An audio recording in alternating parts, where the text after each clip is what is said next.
Hi, everyone. I'm Keith Mathis. Welcome to 7 Minutes to PMP Mastery. We are a premier ATP with Project Management Institute. Today's video that we're going to talk about for the PMP exam is on understanding cost estimating.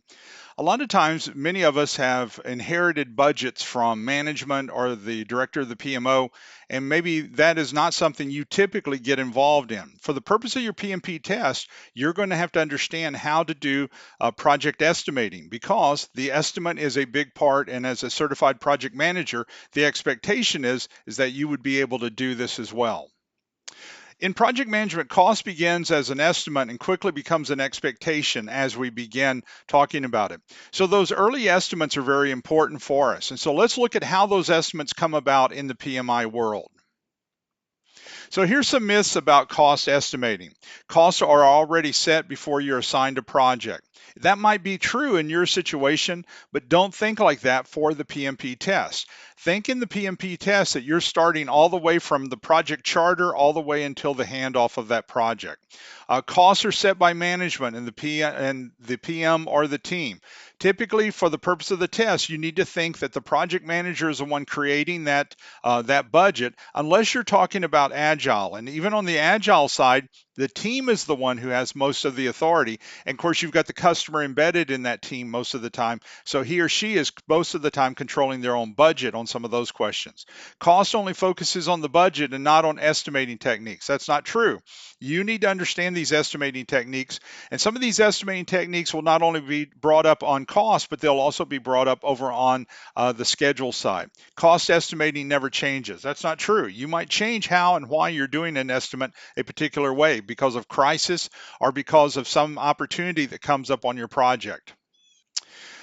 Cost estimating techniques. Let's talk about the three that are mainly on the test. And so analogous, parametric, and bottom up.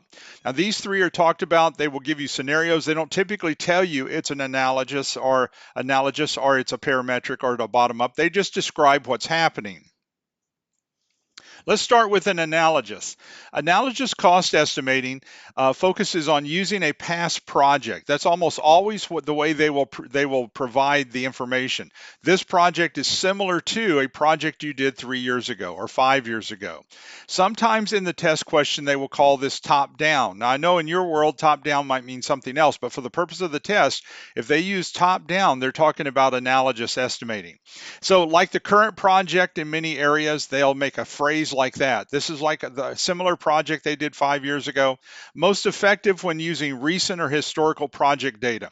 Now let's examine this for a moment. So let's say you're putting a new fence up in your backyard and you're in a subdivision and every backyard is the exact same size.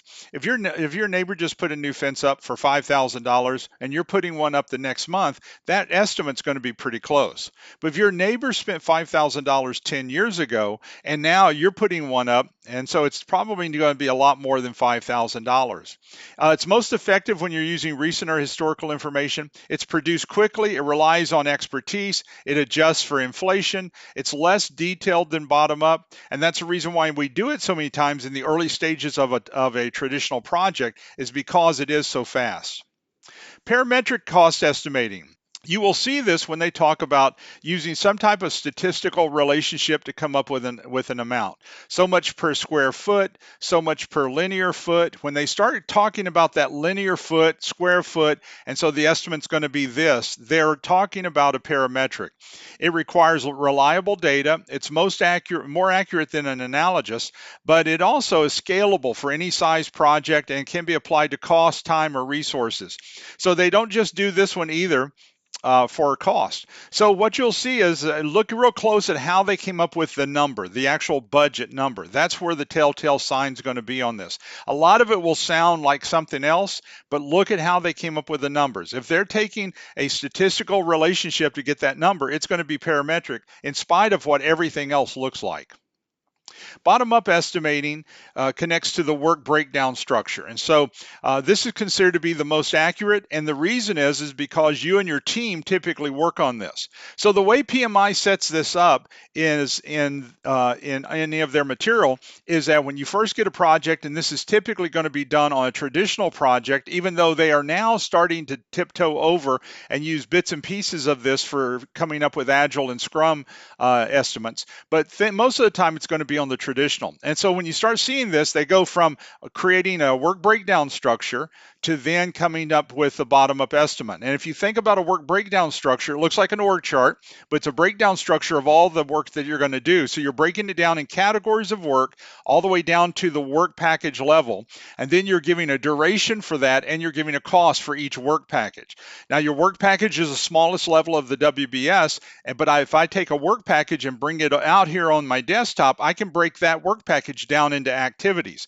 But I've got an estimate per work package. That's called bottom up. It's the most correct. It takes the most time, though, is the negative, and it involves other experts and subject matter experts to tell me how much that work package is going to cost, and it requires a well-defined scope because the WBS is built off of that scope. So if the scope is real loose, then of course your work package would be real loose. The PERT estimating technique stands for Program Evaluation Review Technique. Now listen to this one, really important, because this is the one calculation you're having to do right now on the test. They have removed most of the calculations, or removed all the calculations since 2022, and now this is the only one that you're having to calculate. We'll see over time whether they'll put some of these others in. So this is optimistic, pessimistic, and most likely. And so PERT stands for those three. And so the best case scenario, if everything goes right, is the most optimistic. The most likely is going to be the realistic expected duration or cost, and the pessimistic is the worst case scenario. And these three estimates, which creates an average, capture a variability and risk in the project. So let me show you what this looks like. So here are your two estimates. And so they had used both of these on the PMP test. So when the estimate needs to be a probability, you'll use this. And so a weighted average, which is the older estimate, is optimistic plus 4 times the most likely plus pessimistic divided by 6. If you look at the new one, which is the non-weighted average, it's optimistic plus most likely plus pessimistic divided by 3. Now you're asking the question of how do we know which one they're using? Well, they tell us you're going to have to pick up something in that scenario that lets you know that they are weighing that particular calculation heavily, and that's going to let you know that it's 4 times the most likely. So I hope this helps you as you see these two, but make sure you know these, make sure you can calculate these two. And then as we close out today, let me thank you so much for watching the video today. And so we do virtual PMP boot camps every other month. I teach them. And so if you got a question for me or you'd like to register for a boot camp, you can go through our website. And so do both there, or you can send me an email. I'll be glad to work with you and see if I can answer any questions for you. Hope you have a wonderful day. Thank you so much for watching the video. Bye now.